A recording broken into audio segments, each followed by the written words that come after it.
Coaches are there to make you better, but you're only coachable if you're willing to listen, internalize it, and then act on it.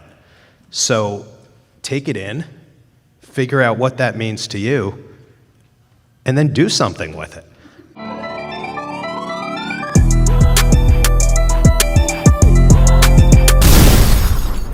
Matt, welcome to the FITTEAM show. Thanks, Chris. Great to have you here today. I appreciate the opportunity and looking forward to chatting with you. It's the first time in front of a live audience. Let's hear it.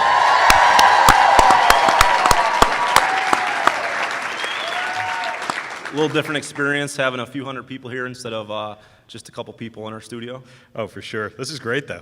It is. It's awesome. Love these people that are here with us today, and look forward to you sharing your story. If you would, let's take you way back. Tell us where you grew up. Yeah, so I grew up just outside New York City, Livingston, New Jersey, Essex County. Grew up there, spent most of my first 18 or so years there, and in the 2 decades since, have kind of bounced around the country and the world, involved in sports and primarily baseball. Awesome. So was baseball your favorite hobby growing up? Was that something you were always involved in? I was always involved in baseball, but I tell people all the time, those who can't play baseball work in baseball. So my athletic prowess, believe it or not, was not on the baseball field. I'm actually a retired professional figure skater. So that always surprises people. 1998, my little sister Abby and I were the 6th-ranked pairs team in the U.S. So I may have the body of a football player these days, but athletics has always been in my blood. My parents were actually both professional skaters and coaches. So I've always been involved with athletics from early on. But baseball is where I made my career. I started as a bat boy for a minor league baseball team in New Jersey. The first paycheck job I ever had, so to speak. And 2 decades later, outside of 18 months that I worked in partnerships for the New York Knicks and the New York Rangers up at Madison Square Garden, it's always been baseball for me. Awesome. We'll look forward to getting to hear your story from bat boy to GM of the World Series champion, Washington Nationals, and also Houston Astros. But let's start back, in high school in figure skating. I'd love to hear more about that and the work ethic and things that you put in to make you great at that sport. Yeah, so I always tell people that skating has really made me what I am today because more than anything, I learned, to your point, about work ethic. I learned what it means to dedicate your life to something. So I was not the traditional student. I didn't go to school from 7:30 to 2:30. I'd get up every day about 4 a.m. My sister and I would train from 5:15 to 7:15 or so. We'd go home and eat a quick breakfast. We'd go to the gym. And then I would actually go to school from 10 to 1. And then in the afternoon, we'd go back and we'd skate again. And I grew up with these two parents who were coaches, so their lives were about skating, but they exposed us to a whole lot of other things. So I always played Little League. I played baseball in high school. I wasn't very good at it, but I was on the team. I played basketball. I played soccer. I played a couple instruments. I still play piano. So my parents saw that being worldly, being global was important to the end game. And I think deep down we always knew Abby and I weren't going to the Olympics. We'd get pretty close, but we weren't going. So college was important. Being educated was important. I was able to do my undergrad degree at NYU, New York University, and then head to grad school at Ohio University and study sports business in both those locations.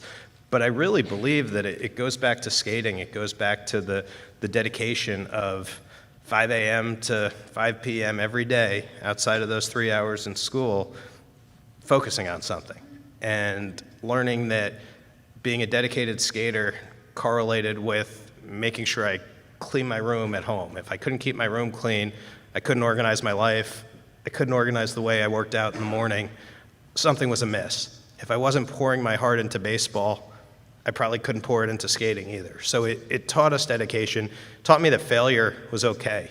1996, I went to my first U.S. Junior Olympics. So if anyone in the room follows figure skating at all, Evan Lysacek won the Olympic Games, I want to say in 2008 or so. He actually won that Junior Olympics that year. I came in dead last. I came in 18th out of 18, and not only did I come in last, but every single judge ranked me last. So I was about 14 years old, and I was a deer in headlights. I had rough practices all week. I didn't skate all that well in the competition, and I knew where I was going to come in, but I got there, and I was in the top 18 figure skaters in the U.S. I learned a lot about myself that week. I learned that it's okay to fail. You know, it's okay in sports to get punched in the face as long as you get up and do it again, and it's no different in sales. You know, we ask our sales guys to make 100 phone calls a day, and if they connect on 10 of them, great. And of those 10, if they make one sale, that was a heck of a day. You know, we're all out there selling ourselves, we're selling products, we're selling our brand, and skating taught me sometimes you lose. Sometimes you win, sometimes you lose, and sometimes when you lose, you actually end up winning. You might lose in the moment, but win the end game. And that's what I've learned from skating that's correlated into my business career. Absolutely. You said something I think that's really important, and you said calling 100 people. If you would repeat that, because I think everybody would love to hear that part again. So our sales guys, you know, they know that if you're not making 75 to 100 phone calls a day, you're probably wasting time.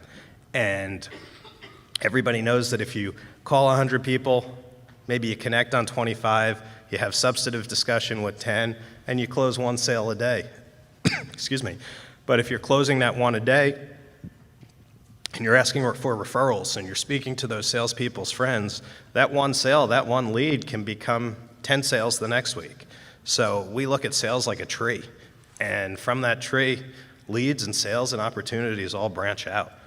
Selling tickets, selling the FITTEAM product, selling pharmaceuticals, the semantics, the practice of it are all exactly the same. Something you said that's very important, hopefully you guys are taking notes, is referrals. Asking for referrals. I don't know if you guys caught that, so I think that's obviously an important thing that some of us need to do more of. Yeah, I would say that you never leave a sales call, you never leave a meeting without asking, hey, do you have any friends I can talk to? Do you have any family that might enjoy this product? That, particularly in what we do in selling tickets, that's of the utmost importance. Absolutely. So let's talk about starting as a bat boy. How did that come about? So maybe it comes from skating, but I thought it would be fun to be in front of 6,000 or 7,000 people every night. And when I saw that they would actually pay me $35 a game to do it, and I loved baseball, I sent a resume, I sent an email, as much of a resume as a 17-year-old has, to the general manager of this minor league baseball team. And 2 weeks later, I found myself in uniform. If there's any Yankee fans in the room, Sparky Lyle was my manager.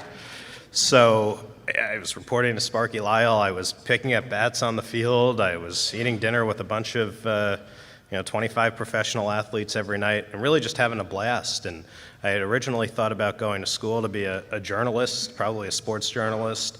And I kind of did an about-face. I said, I really enjoy this game. I enjoy the people I'm around. So I went to school and studied sport business and moved my way into the front office. But I took a very unconventional path to get here. So I spent that summer as a bat boy, picking up bats, helping out with odds and ends in the clubhouse. Went to college for a year, basically, and decided that school wasn't really for me. I was ready to get back into baseball. So this is going back to a time before email was the most prevalent thing out there. I sent snail mail letters to every Major League Baseball equipment manager, every minor league baseball equipment manager, just seeing who wanted help. I got replies from the Texas Rangers, the Colorado Rockies, and the Philadelphia Phillies. And I decided, you know what, I should probably stay in school. So I went back to school for another year, and then I got that baseball desire again. So I sent those same damn hard letters out to everybody. This time I got a response from just the Rangers. So I went to work in the Texas Ranger clubhouse for a couple of years. You Ranger fans? So I opened the ballpark in Frisco, Texas in 2003, overseeing the AA team's clubhouse, going to spring training with the big league team, doing some travel with them. And I was really a gopher boy. I did everything from make dinner reservations for players to wash jock straps and underwear, make sure guys had housing. It wasn't always the most glamorous job in the world either. I'd be in the big league clubhouse, and at the end of the night, when guys come off the field, there's always 3 hampers in the room. There's a hamper for their jersey, there's a hamper for their pants, and then there's a hamper for everything else, including their underwear. So as I was separating pants and jerseys every night, guys would bet to see if they could hit me in the head with their underwear. So it just shows you there's things that you do in your career that are not always the most glamorous, but they launch you to a good place. So 4 years with the Rangers, I decided it was time to go back to college, moved back to New York City, and enrolled again at NYU, and was able to work with the Yankees for 5 years, starting while I was in school. And that's where I really moved into sport management, corporate partnerships, sales, and marketing. Talk about just getting started with the Yankees. What that felt like for you. Yeah, so I grew up a Met fan, so it didn't feel that great. But there's something special about Yankee Stadium. There's something special about those pinstripes. I worked with the Yankees in a company called Mandalay Entertainment. If anybody remembers, Mandalay was the company, the Hollywood company that had the tiger logo. So Mandalay made the Batman movie, Donnie Brasco, and at that point they really did two things. They made movies and they ran baseball teams. So Mandalay actually owned 9 minor league baseball teams, 2 with the Yankees, a club in Staten Island and a club in Scranton, Pennsylvania. So I operated the club in Staten Island and really cut my teeth in baseball, in minor league baseball. And I've bounced between the big leagues, the minor leagues ever since. But minor league baseball is a place where you learn to be a jack of all trades. And before I came to West Palm and the Nationals and the Astros, I was overseeing Cal Ripken Jr.'s minor league sports team. So we had a minor league club just north of Baltimore, a small town called Aberdeen. It's the GM of the Aberdeen Ironbirds. And I tell people that I really am a jack of all trades. And in my first 10 days in Aberdeen, I sat down with the mayor and a city council, and I started a lease negotiation. I also wore a corn suit and raced a crab around the field. So we do a whole lot, and working with the Yankees, particularly on the minor league side, is where I learned that I'm not above any of this stuff. So if I'm going to work in baseball, I have to be willing to get up at 6 a.m. and help my staff pull the tarp on the field in a rainstorm. I have to be willing to be the guy who's on top of those 3 hampers sorting underwear and doing that. I have to be willing to hop behind a grill to flip a burger if we have a need. You know, all these things go into making that fan experience that our fans love and expect when they come out to FITTEAM Ballpark now. So let's talk about that right before. What made you decide to even apply for it? So I spent 6 years in spring training with the Cleveland Indians and the Cincinnati Reds, the Los Angeles Dodgers and the Chicago White Sox out in Arizona. Absolutely loved what I was doing out there, but I got this call from Cal Ripken to move back east. After 3 years working with Cal and Bill, I decided that I just missed spring training. There's something very special about the spring training product. You know, in my eyes, spring training is where the season begins every year. It's the first impression that all 30 teams get, players from all 30 teams get, the media gets, the fans get, and it's not just about baseball. It's about a community relations piece. It's about a tourism product. It's about bringing people from all over the country to come down to South Florida to see what I think is the most beautiful game on earth. So through this game, through the relationships I've established over the last 2 decades, I was able to kind of cull together some friends from the Nationals and some friends from the Astros for a discussion, and it moved pretty quickly. So I think in July, my wife and I started talking to the 2 clubs, and by the end of August, we were getting in a car racing down here to beat a hurricane so I could start my new job. But I couldn't be happier to be here because I'm at the forefront of the baseball season. You know, we open our season this year, February 22nd. The Astros and the Nationals play each other. So you've got, yeah, exactly. It's essentially game 8 of a World Series that stretched itself all the way to the furthest measures of game 7. We will be the epicenter, FITTEAM Ballpark will be the epicenter of the baseball world that night. It's so exciting. I mean, you know, if I'm a brand partner and I'm selling FITTEAM product, there is nothing that puts the brand more on the map than these 2 national properties being out there. It's tremendously exciting, and it really was thrilling being down here for it.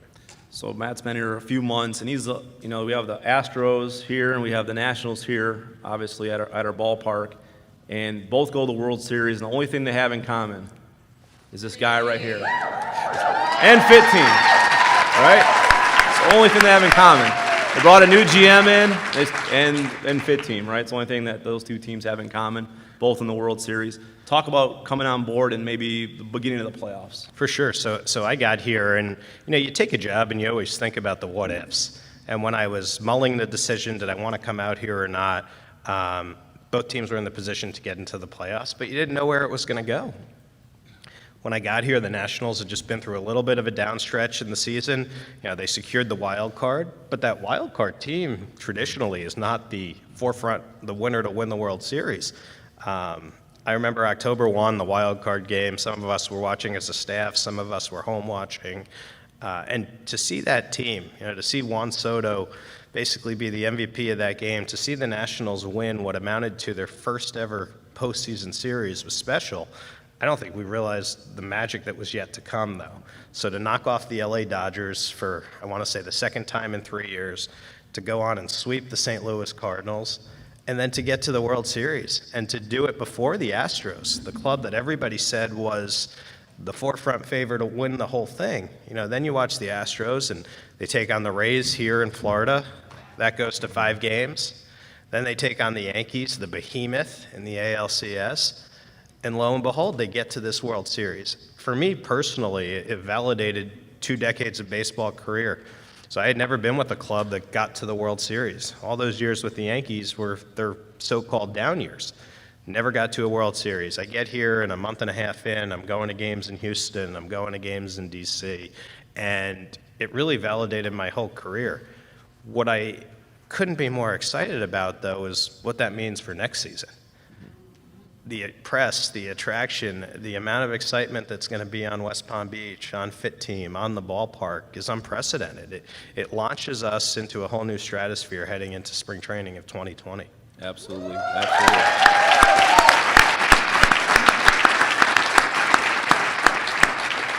We're obviously super excited for the upcoming season. What's some behind-the-scenes things that you can share with us about this season upcoming?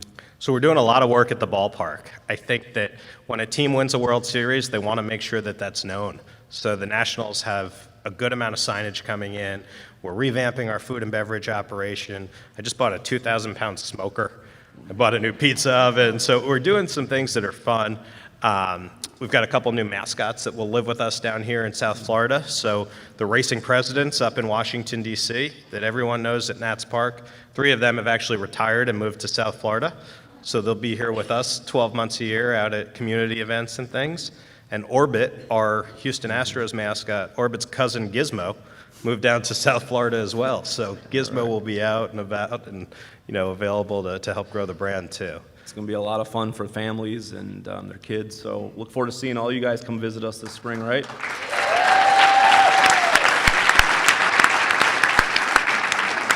So now just, you set a foundation early on. I'm going to throw a few words at you and just tell me what it means to you or how you can relate it to entrepreneurs or athletes. Sure. The first is, we talked about hard work and talk about the importance of how that is probably one of the most important things, building block for everything else. I think you have to figure out what drives you, what fuels you to be successful. Is it money? Is it pride? Is it the sexiness of being visible and known for something? Whatever that is, you have to devote yourself to it. You have to visualize and see what that end goal is. For me here, it's selling every seat to every baseball game. And I'm not doing my job if everything I do along the way doesn't help me get to that point. There's a great book out there called Good to Great. I'm sure most of you or a lot of you have read it. And in that book, they talk about specifically getting from point A to point B. And if there's anything that you are doing that's taking you off the track of point A to point B, you're wasting your time. And to me, that's the definition of hard work. Where do you want to go and how are you going to get there? Assemble that plan, stick your head down, and stay in your lane. Don't let the noise, the outside noise, distract you. Don't let what you think is the next best thing get in the way. You set a goal at the beginning. Now do what you need to do to get there. And every decision that you make along the way, make sure it helps you stick to that plan. Don't let anything distract you and take you off that end goal. And there's going to be challenges, there's going to be struggles. If you would share some of the that you want to share, the most challenging times or struggles that you went through. Sure. So much of what I do in baseball has nothing to do with me. I control everything that takes place outside the lines. I control how the hot dogs taste. I control what's on the video board. I control the music. I control the sales and marketing. I control the environment. But I have nothing to do with the pitchers, the hitters, anything that takes place on the field. So we go into spring training next year as high as we can be. You've got two teams that just went to the World Series. Hopefully they bring back all their players, but what if they don't? What if a player gets hurt? We can't control everything. So I think some of the biggest challenges I have had have been from things out of my control. In skating, I always wanted to be successful, but so did all my competitors. And I couldn't control if somebody had a better year than me. I couldn't control skating as a pair team if my sister fell. In 1999, we were at a U.S. National Championships in Pittsburgh. We had come in sixth in 98, and I thought we had a really good chance to be junior national champions. My sister, who is now in her 30s and married and has a baby, she had the worst skate of her life. I stood up, I did what I had to do, and we went from sixth in the country to 14th. So we worked all year for that 4-minute skate. It wasn't my fault, but all I could do is support her. I've gone into sales pitches where I'm the most prepared guy in the room, but the guy or girl on the other side of the table has a very different vision of what we're talking about, and it falls flat on its face. But you start over, you keep your head down, and you figure out how you get to that end point. So we talked about it earlier. You can have success and failure. If you can learn from it, if you can get back up and do it again, I guess you have to ask yourself, did you really fail? There you go.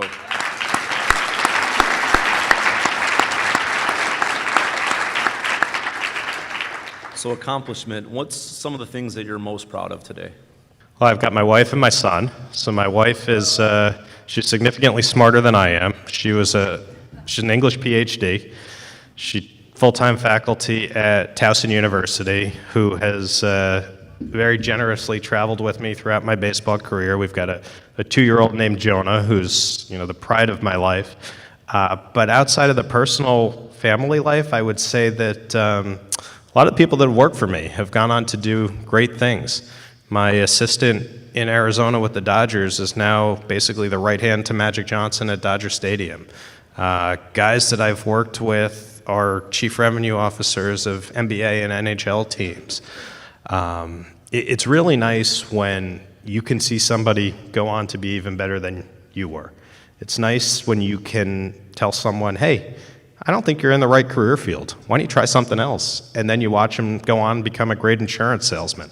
It's really nice when you can have an impact on somebody. So, being a member of the Rotary Group in Baltimore and getting out there and doing good work in the community, working with my business partners and watching their businesses take off because of some of the marketing plans we've put together in baseball. And then selfishly, walking into a ballpark every day and not seeing an open seat feels pretty darn good. Oh, yeah.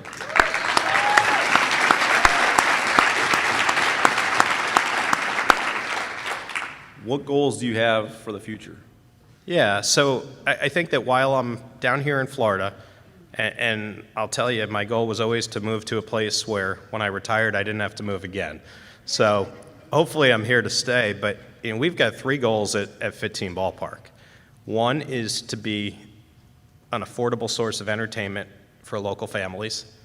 It's to be a source of pride for folks in DC and Houston. It's to help the Astros and Nationals win a World Series.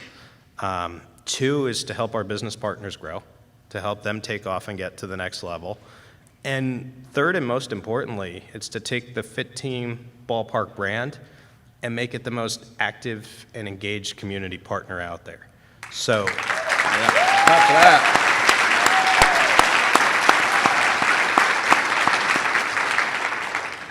in baseball, with the support of FITTEAM and the support of the Astros and the Nationals, we have a lot of means. And it's important that we're channeling those means to always do the right thing, to make sure we're providing employment opportunities for the underserved, to make sure that we're out in the public schools, to make sure that our staff is out there helping Little Leagues rebuild fields.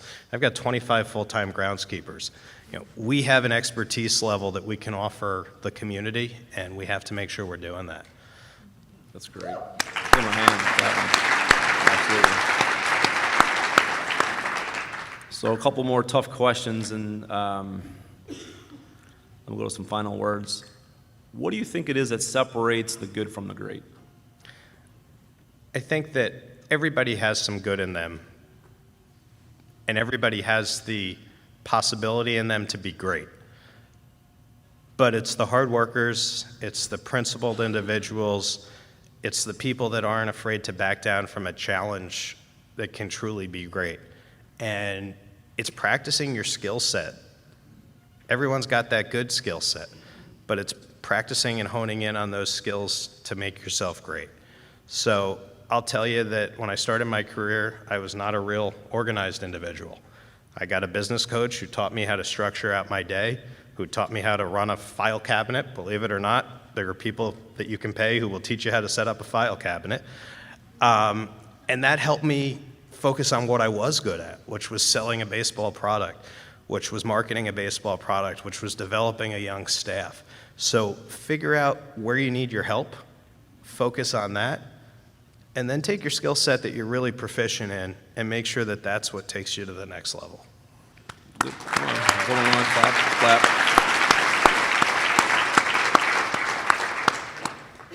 You talked about coaches early on, your parents, and just getting a coach to get organized. Talk about the importance of listening to that coach because they want to help you. And a lot of times it's a struggle sometimes too, but they're pushing you and obviously to make you better. For sure. So, the last 3.5 years, I reported directly to Cal Ripken and his brother Bill. And everyone knows Cal as baseball's Iron Man. The guy didn't take a day off for 20 plus years. After being the GM, the president of Cal's company, I would sit down and talk with him multiple times a week. I'd still have to pinch myself every time because I was truly in the presence of greatness. A guy who was great on the field, who then became great in the boardroom. You have to recognize that there is always someone out there who's better than you at something. You have to learn how to accept criticism. Criticism is not meant to put you down when it's delivered the right way. In fact, I think criticism is meant to lift you up. And how you rationalize and internalize the message of someone saying to you, hey, do better, get better at this. If someone's going to tell you you have to be better at something, you have every right to ask them, how do you mean? Why? What can I do to get better at this skill that you think I'm failing at? Coaches are there to make you better. But you're only coachable if you're willing to listen, internalize it, and then act on it. So take it in, figure out what that means to you, and then do something with it. The athletes that get to the big leagues based on talent are not necessarily the best players. It's the athletes that get to the big leagues. It's the guy that's there at 6 a.m. when he's already in the big leagues, who's taking an extra 100 cuts in the morning in the batting cage before he plays a game. That's the guy that's going to be successful. It's not the guy that cheats. It's not the guy that figures out the backdoor route. That might get you to the top quickly, but it's not going to keep you there. It's coaching. It's listening to the people who want to invest themselves in you. It's taking that, internalizing it, and using that message for you to be successful. I wish we could just rewind that and play it all back again, but that was great.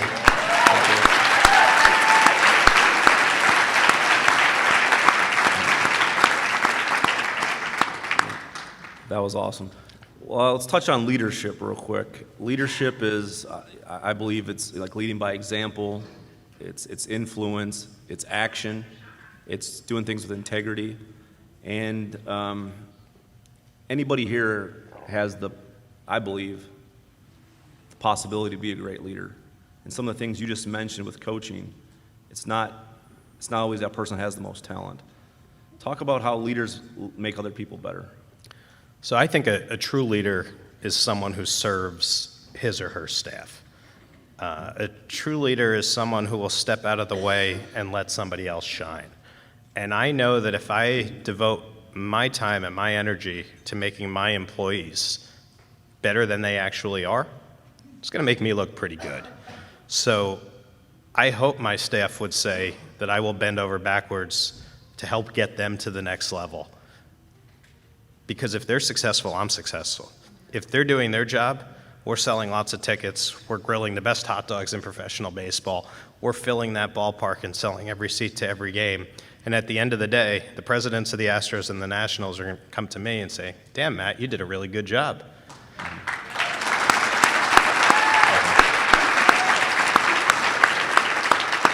And if I'm doing that, I'm also going to turn around and say, hey, Craig, it's time for you to go somewhere. You know, Craig, let's see you be the VP of sales in Houston. Let's see you be the VP of sales in DC. Because when Craig gets out there, again, that's something that makes me look good. Everyone talks about Bill Belichick and his coaching tree. You know, Eric Mangini, all these guys that were under Bill that have gone on to coach. And, you know, Bill was a product of the big tuna. So that's what I want. I want my little sports business tree. I want to see people go out there and be successful. And I will promote you here as best I can. But at some point, maybe you hit your ceiling, and it's not the worst thing in the world for me to say, let me help you find a job somewhere else, because I don't want to hold you back. And if I can get my staff out there in the industry, if I can get them out there in business and see them be successful, it's going to come back to me. It's good business, and I'm doing my job.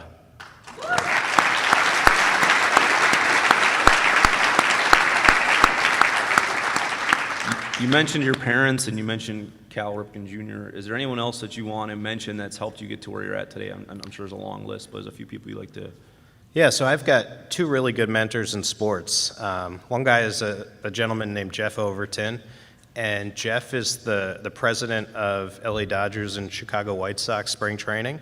You know, he's a guy who I worked with for about 5 years and learned a lot from, and now we're equals. Jeff has been in baseball for, I want to say 36 years, and doesn't yet have a World Series ring. So, you know, I may get one after being here for 2 months. We'll see. The other guy is a gentleman named Adam Davis, and Adam, I worked with Adam at the Yankees. He took me to Madison Square Garden to sell with him, and Adam's now the chief revenue officer of the Philadelphia 76ers and the New Jersey Devils and Crystal Palace FC. So there are just guys that I've been able to get close to and build a network of. I think I'm confident in what I do. I think I'm good at my job, but I know there are people out there better than me. And to be able to shoot them a text or send them an email or pick up the phone and call them and ask a question is what I'm looking for. You know, both personally and professionally. I've got guys and girls that I trust that I'm never afraid to ask for advice from, and those are just two of the guys that have been impactful in my career. Awesome.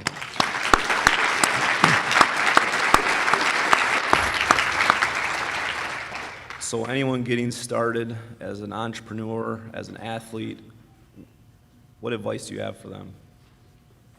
Know your product. Know your product better than anybody else. Don't be afraid to listen and build confidence. Get out there and talk, practice talking, get in front of the mirror in your bedroom and work on your 30-second elevator pitch. But make sure you know your product, you believe in your product, and you're comfortable talking to people about it. If you can know it, believe it, and talk about it, there's really very little that's going to hold you back as long as you're willing to bust your butt and put that hard work and effort in.